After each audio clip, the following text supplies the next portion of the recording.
الحمد للہ نحمدہ ونستعینہ ونصلی علی رسول الکریم بسم اللہ الرحمن الرحیم۔ آج میں آپ کو جادو کے مؤثر اور کارگر ہونے کی کچھ علامات بتاؤں گا اور اس کے بعد کچھ حفاظتی تدابیر بتاؤں گا انشاءاللہ۔ پہلی علامت کے طور پر میں آپ کو بتاؤں کہ جادو جو ہے مرد اور عورت کے درمیان نفاق پیدا کرتا ہے۔ چنانچہ سحر کی اول علامت یہ ہے کہ میاں بیوی آپس میں محبت و الفت کی زندگی گزار رہے ہیں، یکا مرد و عورت میں تنازع کی شکل کھڑی ہو گئی اور ایک دوسرے کی شکل سے بھی بیزار ہو گئے۔ شوہر کی شکل بری لگنے لگی۔ دوسری علامت یہ ہے کہ عورت اپنے شوہر کی محبت میں فریفتہ ہو تو سحر کر کے اس کو برگشتہ کر دیا جاتا ہے اور وہ شوہر کی شکل دیکھ کر آگ بگولا ہو جاتی ہے۔ نمبر 3، عورت نفرت کرے۔ تیسری علامت یہ ہے کہ عورت اپنے شوہر کے اوصاف بیان کرتے کرتے نہیں تھکتی، بلکہ دن رات شوہر کی محبت کا دم بھرتی ہے، مگر سفلی سحر کے ذریعے اس کو بدظن و متنفر کر دیا جاتا ہے اور اس کو شوہر کی شکل مثل کتے اور خنزیر کے نظر آنے لگتی ہے۔ رشتے سے انکار۔ چوتھی علامت سحر یہ ہے کہ نوجوان حسین و خوبصورت لڑکی ہونے کے باوجود لڑکے والے لڑکی دیکھ کر وہ چاٹ ہو جاتے ہیں اور رشتے سے انکار کر دیتے ہیں۔ اس طرح عرصہ دراز گزر جاتا ہے۔ رشتے آنا بند ہونا۔ پانچویں علامت یہ ہے کہ لڑکیوں کے رشتے آنا بند ہو جاتے ہیں، یعنی بغیر دیکھے ہی لوگ بدظن ہو جاتے ہیں۔ اس کے ذکر سے نفرت اور اچاٹ پن دلوں میں ہونے لگتا ہے۔ مرد نفرت کرے۔ چھٹی علامت یہ ہے کہ مرد اپنی بیوی بچوں پر محبت میں جان دیتا ہے، مگر سحر زدہ ہونے کے بعد نفرت و بغض کرنے لگتا ہے اور سمجھانے والا بھی دشمن لگتا ہے۔ جانوروں کا دودھ سوکھنا۔ ساتویں علامت یہ ہے کہ جادو بھیڑ بکریاں گائے اور بھینسوں پر یعنی دودھ دینے والے جانوروں پر کیا جاتا ہے جو ان کے راستے میں ڈال دیتے ہیں۔ ان جانوروں کا دودھ سوکھ جاتا ہے، بچہ مر جاتا ہے، دودھ پینے والے بیمار ہو جاتے ہیں۔ چوپایوں پر سحر کرنا۔ آٹھویں قسم سحر کی یہ ہے جو کہ چوپایوں کے لیے مخصوص ہے۔ اس سحر کے کرنے سے چوپایوں کے جوڑوں میں درد ہو جاتا ہے اور وہ جانور گھاس کھانا چھوڑ دیتے ہیں۔ اگر بروقت علاج نہ ہو تو مر بھی جاتے ہیں۔ بچے کا ضائع ہونا۔ سحر کی 9ویں قسم یہ ہے کہ سحر دودھ دینے والے جانوروں اور بچہ جننے والی ماؤں پر کیا جاتا ہے، خواہ جانور ہوں یا عورتیں۔ اس کے کرنے کے بعد بچہ پیٹ سے بے وقت ضائع ہو جاتا ہے۔ لڑکیاں پیدا ہونا۔ سحر کی 11ویں قسم یہ ہے کہ دوپہر میں بروز منگل یا جمعے کو ایک پتلا بنا کر عورت کے راستے میں ڈال دیتے ہیں۔ وہ پتلا جس عورت کے پیروں میں آئے گا اس عورت کے ہاں لڑکیاں ہی پیدا ہوں گی، لڑکا پیدا نہ ہوگا۔ مباشرت کے قابل نہ رہنا۔ 12ویں قسم سحر کی یہ ہے کہ مرد کو بستہ کر دیا جاتا ہے، یعنی وہ مرد ہم بستری کے قابل نہیں رہتا۔ ہم بستری سے نفرت ہونا۔ 13ویں قسم یہ ہے کہ دلہن کو اپنے شوہر سے یا جس سے وابستہ کیا ہے اس کے ساتھ ہم بستری سے نفرت ہو جاتی ہے۔ 14ویں قسم یہ ہے کہ مرد کے مفاصل میں درد پیدا کر دیا جاتا ہے اور مرد بیکار ہو جاتا ہے۔ پیٹ اور سر میں پانی۔ 15ویں قسم یہ ہے کہ عورت کے پیٹ میں یا سر میں پانی پیدا ہو جاتا ہے۔ شکل و صورت کا بھیانک ہونا۔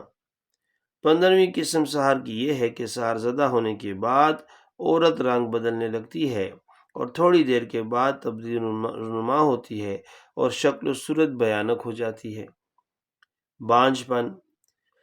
17ویں قسم سحر کی یہ ہے کہ عورت کو باندھ دیا جاتا ہے اور عورت عقیمہ یعنی بانجھ ہو جاتی ہے، ماہواری بھی ہوتی رہتی ہے مگر استقرار حمل نہیں ہوتا۔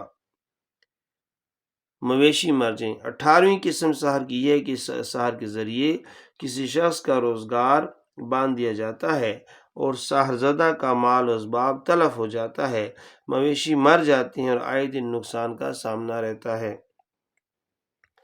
ازدواجی رشتے منقطع ہونا۔ 19ویں قسم یہ ہے سحر کی کہ اس قسم کے ذریعے ازدواجی رشتہ منقطع کر دیا جاتا ہے اور مرد عورت جدا جدا ہو جاتے ہیں۔ گھر ویران ہونا۔ 20ویں قسم یہ ہے کہ اس قسم کے ذریعے کسی گھر کو ویران و برباد کیا جاتا ہے، اس گھر کی خیر و برکت اڑ جاتی ہے، محبت و الفت جاتی رہتی ہے، ایک دوسرے کو دشمن سمجھتا ہے، رات دن جھگڑا بنا رہتا ہے۔ بیماری۔ سحر کی 21ویں قسم یہ ہے کہ اس سحر کے ذریعے سے کسی شخص مرد یا عورت کو شدید بیماری میں مبتلا کر دیا جاتا ہے اور کسی صورت سے صحت یاب نہیں ہوتا۔ مرد و زن میں ناچاکی کا ہونا۔ 22ویں قسم سحر کی یہ ہے کہ اس سحر کے ذریعے کسی بھی شخص کو ذلیل کر دیا جاتا ہے، ہر کوئی بلا وجہ ان سے نفرت کرنے لگتا ہے، کوئی اعتبار نہیں کرتا۔ عہدے سے معطل ہونا۔ 23ویں قسم یہ ہے کہ اس سحر کے ذریعے کسی افسر یا حاکم یا ملازم کو نوکری سے یا افسر کو عہدے سے ہٹا دیا جاتا ہے، سحر زدہ ہونے پر نوکری یا عہدے سے معطل ہو جاتا ہے۔ 24ویں قسم سحر کی یہ ہے کہ امیر، تجار یا وزیر کو عہدے سے گرا دیا جاتا ہے اور فقیروں کو کنگال بنا دیا جاتا ہے۔ عورت کی بربادی۔ 25ویں قسم سحر کی یہ ہے کہ عورت کو اجاڑ دیا جاتا ہے یعنی طلاق دلا دی جاتی ہے، جب تک اس سحر کا دفعہ نہ ہوگا کتنے ہی نکاح کر لیے جائیں سب منقطع ہوتے رہتے ہیں۔ تبادلہ ہونا۔ اس قسم کے سحر سے افسر یا حاکم کا تبادلہ کرا دیا جاتا ہے اور شہر سے دور کر دیا جاتا ہے۔ حسن و جمال کا خراب ہونا۔ اس قسم کے سحر سے خوبصورت، حسین و جمیل عورت کے حسن و جمال کو خراب کر دیا جاتا ہے، جس کی وجہ سے وہ اپنے پرایوں میں ذلیل ہو جاتی ہے۔ مکان اجاڑ دینا۔ اس قسم کے سحر میں ہر ترقی کو مسدود کر دیا جاتا ہے، یہاں تک کہ تعمیر شدہ مکان کو اجاڑ دیا جاتا ہے، اس گھر میں کوئی آباد نہیں ہو پاتا بلکہ ویران رہتا ہے، جو بھی مکان میں آتا ہے جلد ہی بھاگ جاتا ہے۔ اب میں آپ کو جادو سے بچنے کی چند تدابیر بتاتا ہوں۔ قرآن و سنت کی روشنی میں یہ بات ہر شخص کو معلوم ہے کہ بندش جمع کا جادو عموماً نوجوانوں پر کیا جاتا ہے جب وہ شادی کرنے کا ارادہ کر رہے ہوں، خاص کر اس وقت جب وہ ایسے معاشرے میں رہائش پذیر ہوں جس میں بدبخت جادوگروں کی کثرت ہو۔ ایسے میں ایک سوال پیدا ہوتا ہے کہ کیا دولہا اور دلہن جادو سے بچنے کے لیے قلعہ بند نہیں ہو سکتے تاکہ ان پر اگر جادو کیا جائے تو اس کے اثر سے محفوظ رہیں؟ تو اس میں پہلی بات دیکھیں، زہر اور جادو کا اثر۔ مدینہ منورہ کی اجوا کھجور کے 7 دانے صبح نہار منہ کھا لیں۔ اگر مدینہ منورہ کی اجوا کھجور نہ ملے تو کسی بھی شہر کی اجوا کھجور استعمال کر سکتے ہیں۔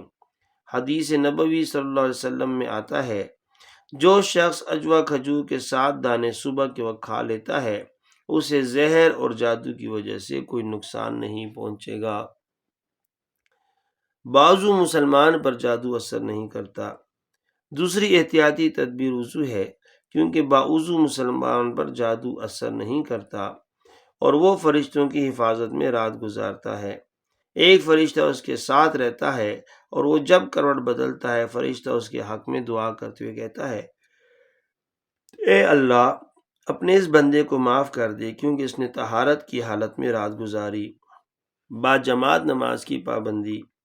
جماعت کے ساتھ نماز پڑھنے کی پابندی کی وجہ سے انسان شیطان سے محفوظ ہو جاتا ہے، اور اس سلسلے میں سستی برتنے کی وجہ سے شیطان اس پر غالب آ جاتا ہے، اور جب وہ غالب آ جاتا ہے تو اس میں داخل بھی ہو سکتا ہے اور اس پر جادو بھی کر سکتا ہے۔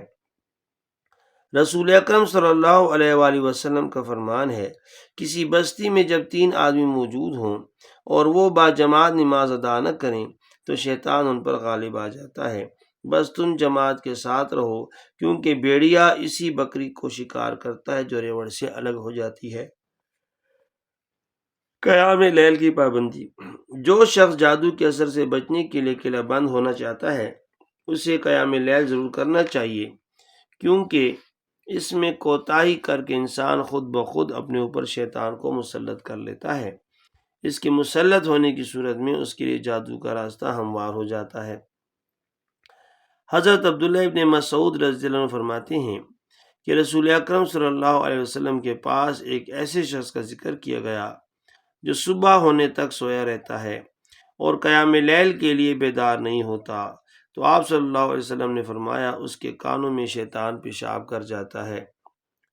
ناپاک جگہ شیطان کا گھر ہے۔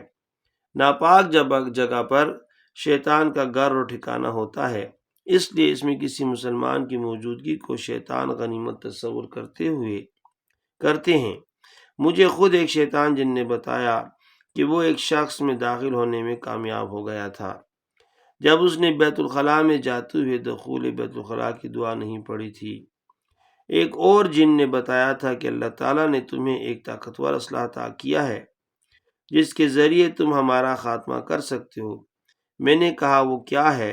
تو اس نے جواباً کہا کہ وہ مسنون اذکار ہیں جو رسول اللہ صلی اللہ علیہ وسلم سے یہ ثابت ہے کہ آپ بیت الخلاء میں جاتے ہوئے دعا پڑھا کرتے تھے، اللہم انی اعوذ بک من الخبث والخبائث، اے اللہ میں خبیث جنوں اور جنوں سے تمہاری پناہ مانگتا ہوں۔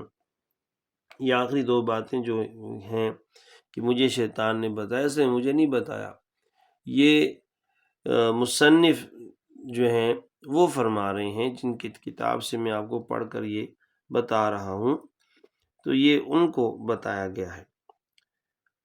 رسول اللہ صلی اللہ علیہ وسلم کا فرمان ہے، تم میں سے کوئی بھی جب اپنی بیوی سے جمع کرے تو یہ دعا پڑھے، بسم اللہ اللہم جنبنا الشیطان وجنب الشیطان ما رزقتنا، اللہ کے نام کے ساتھ اے اللہ ہمیں شیطان سے بچا اور جو چیز تو ہمیں عطا فرمائے اسے بھی شیطان سے بچا۔ اگر اس جمع کے بعد اس کو بچہ دیا جاتا ہے تو شیطان اسے نقصان نہیں پہنچا سکتا۔ اللہ تعالیٰ آپ کی میری اور حضور پاک صلی اللہ علیہ وسلم کی ساری امت کی حفاظت فرمائے۔ حاضر المرام، جزاک اللہ خیرہ۔